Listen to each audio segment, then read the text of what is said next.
Carol Riff's model of well-being, very widely used, got some very useful scales. A couple of people were asking me about doing projects. If you want to do projects on well-being, Carol Riff scales and a manual how to use them and how to score them and all this kind of stuff. Just go to her website and it's all there, free to use, really useful stuff. It's strongly recommended for undergraduate projects.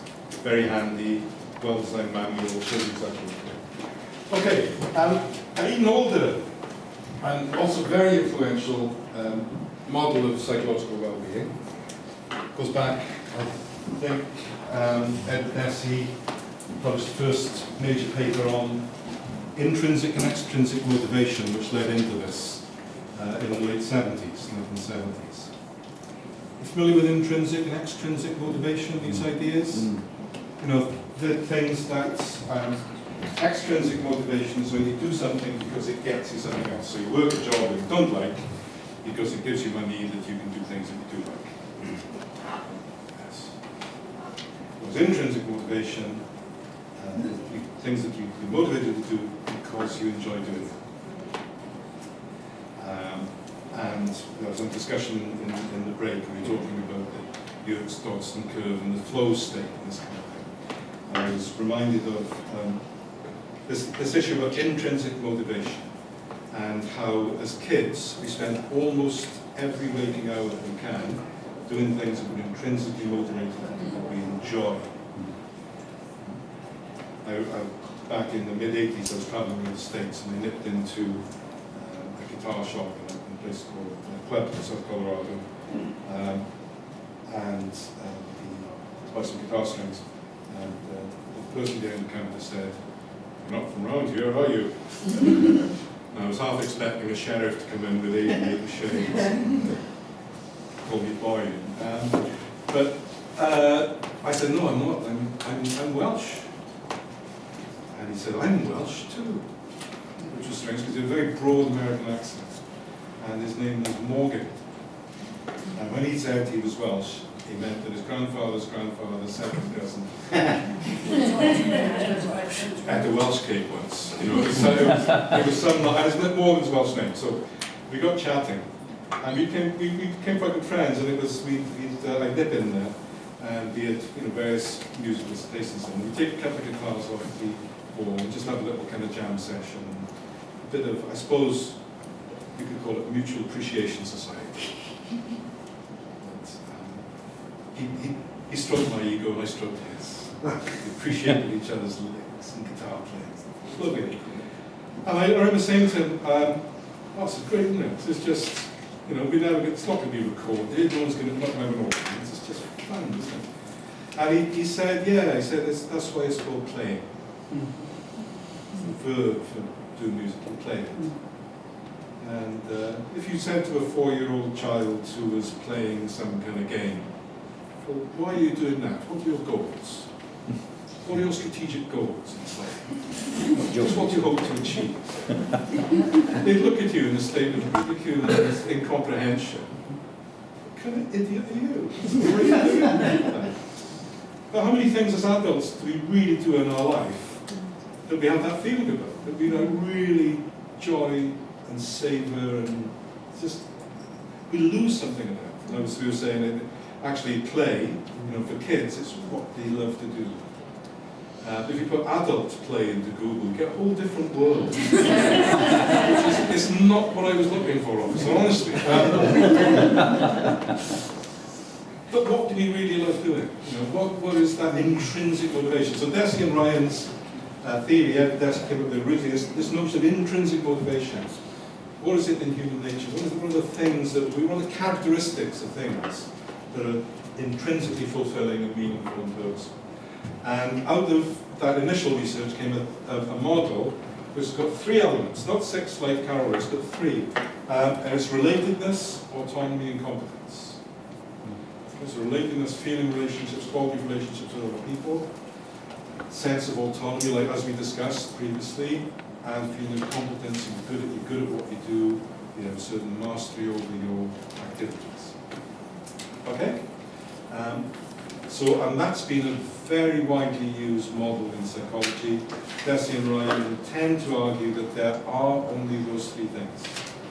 There are lots of other things, but they reduce down. If you look at people's satisfaction in life, they reduce down to those. There's a lot of research that we can support. Other people disagree. I saw some research on the student population, for instance. You'll notice that what's not there is a sense of purpose and meaningfulness. And they have some studies where they found that doesn't account for a lot of people's sense of satisfaction. Oh, it's different than the previous one, isn't it? Oh. Well, those three are all in the previous one, aren't they? Well, we'll come to that. Thank you, Dan. You just anticipate my next slide. Yeah, you give me the script. But I wasn't sure if interruptions were allowed. But in this very fast-moving world, children play now with that what's that bloody game where someone just won £1 million? Oh yeah, Fortnite. Yeah, Fortnite. So they're playing, and there's an encouragement, and there's something they can actually absolutely achieve something. Yeah, yeah. So in this very short period of time, things have changed, haven't they? Yeah, and there's something in, I don't know if you know people, I've got a lot of friends who are musicians, and some of them, very few, become successful. And some thrive in it, but to be able to make a living doing something that you love seems like a great thing. But if you've got to do it when other people tell you, and you've got to do it in Berkhamsted one day, and Swindon the next day, and Leith the next day, and you're back to Reading, actually you're not spending all your life playing music, you're spending all your life loading a PA system and a Ford Transit van. So there's interesting things about intrinsic motivation that somehow adding in rewards to it can sometimes have unanticipated effects on it. Well, that's an interesting model, so bear that in mind. And the last model I want to talk about is Martin Seligman's model of psychological well-being, which says, I think quite rightly, that you can't measure psychological well-being in a single number. It's more like a dashboard of several different dials of different things going on. And initially, he said there were 3. So his current model is PERMA, but before it was PEN. He actually realised that relationships are kind of important for your well-being and some kind of sense of achievement. What he hasn't put in, which is very strange because he was one of the major researchers in it, is optimism.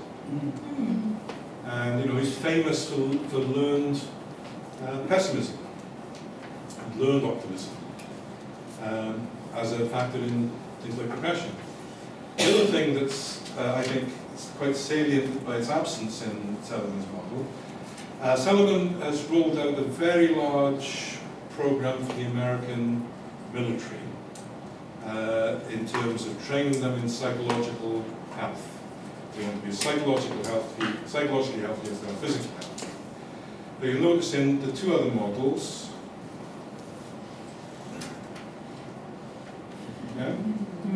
autonomy seems to be a very important thing, and certainly in the work stress literature, control, autonomy, the ability to make decisions and things like that seems to be a critical thing. It's not in Seligman's model.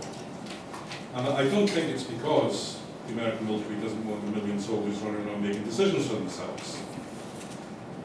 But I don't know why. It's a thing. It does seem to be an important thing. But in Seligman's model, you've got these 5 elements which are all important in slightly different ways. So positive emotion is what it says on the tin, experiencing positive emotions.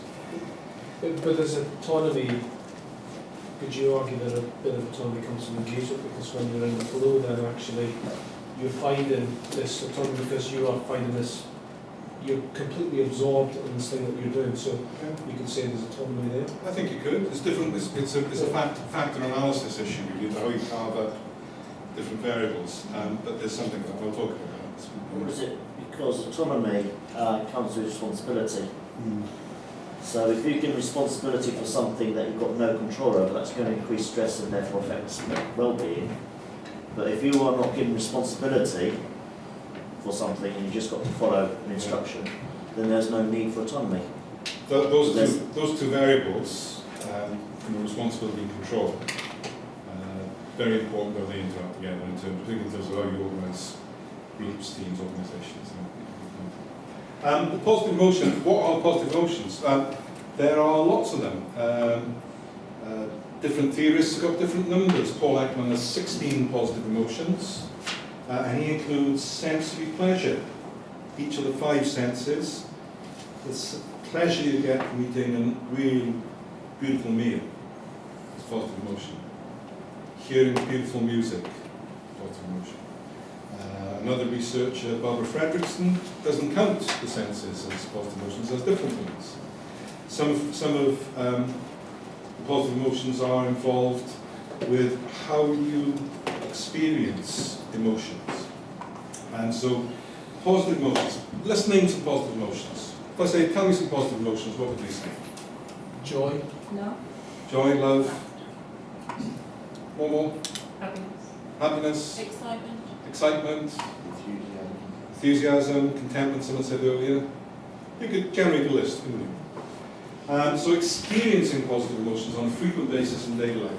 Having things that give us the experience of positive emotion. Not thinking about positive emotions, but experiencing positive emotions. Things like savouring the taste of, I've developed a weakness for nice coffee, so I went to get myself a fresh to ground, and my daughter bought me a huge bag of very nice coffee.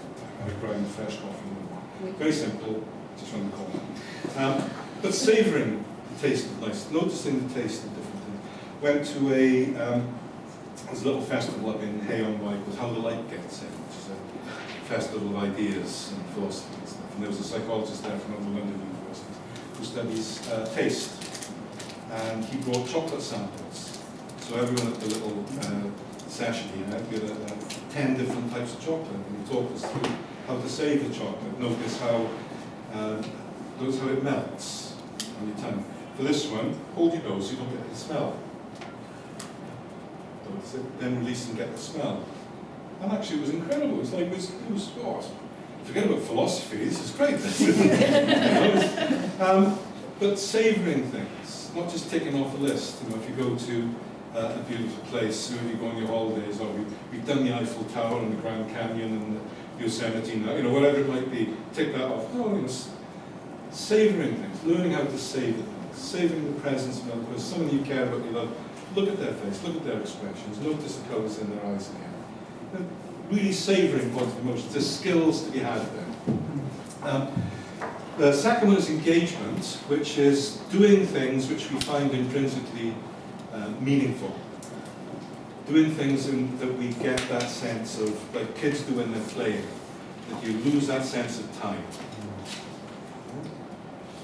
Think of those times when you were a kid, running around playing, whatever it was, and you know, someone shouts and says, "Tea's ready." What? You can't be. Oh no, don't go in. Or working on your open university assignment. Yeah. You know, it's 4 o'clock in the morning. I don't want to go to bed yet. In a sense, it doesn't matter. Or building a wall, or you know, whatever it might be. Doing your garden. It doesn't matter what it is. It matters the state of mind you enter into when you're doing it. I get a lot playing music. I notice a huge difference in how time passes if I'm with little folk clubs and everyone takes their turn. If I get up and do a few songs, that goes really quickly. Other people are doing a few songs, it tracks on forever. Even if it's good. The subjective experience of time changes when you're in that flow state and you feel really alive. Importantly, it's not an emotional state. You are not experiencing emotions, you're completely engrossed and you lose your sense of self. Once you start to think, oh right, I'm in the flow state, now you're out of the flow state. Because you're not concentrating, your attention not fully on what you're doing, it's partly on yourself and partly, do you see what I mean? But having that, getting into that flow state, somebody mentioned Csikszentmihalyi, the American psychologist who has written widely about that. And other people have this notion of broaden and building psychological capital from spending a lot of time in those kind of states, not out to watching yourself, being self-conscious, observing yourself, and just being fully alive and engrossed in what you do. Sometimes people have a hobby, we call it a hobby. Hobby is a trivial term for something that's very important. Something that they really love doing. It doesn't matter what it is, it can be building ships in bottles, restoring vintage British motorcycles, paragliding. What doesn't matter what it is, it matters that you love doing it, and when you're doing it, you feel really alive. And a lot of research shows that people are happy. It's the biggest predictor overall of people's psychological well-being, is how happy they are with their leisure activities, which is astounding, really. Now, it's a difficult, you can't interpret too much from that, because a lot of leisure activities depend on how much resources you have available to you to go and do things. You know. But it's an important thing. So being in that flow state is very important. The quality of relationships and how to build good relationships. Learning how to listen, probably the single biggest skill that all of us could improve on to improve our lives. Learning how to listen, so that when people talk to us, they feel that they've been heard, they've been seen. I've got a friend that does some work for the Samaritans. He said to me about this other person we know who's got trouble. He said that person who's doing some things they shouldn't. He said that person, he's a damn good listening to. Not talking to, listening to. And how do we learn how to build relationships? You know, it's not easy. 50%, some 40-50% of UK marriages end in divorce. A lot of them acrimonious, a lot of them expensive.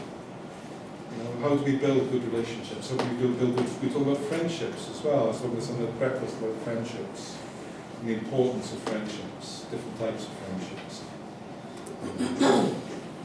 Being valued by people who value you, liking people who like you, being respected by people who respect you, like a mutual appreciation society. I don't care at all if somebody I despise thinks I'm wonderful. I'd rather they didn't, actually. I don't despise anybody, but a few people.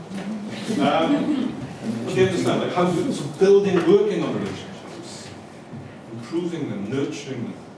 And there are skills. There's a lot of things in the positive psychology stuff about how we respond to people sharing good news, and how important that can be in terms of building the quality of a relationship.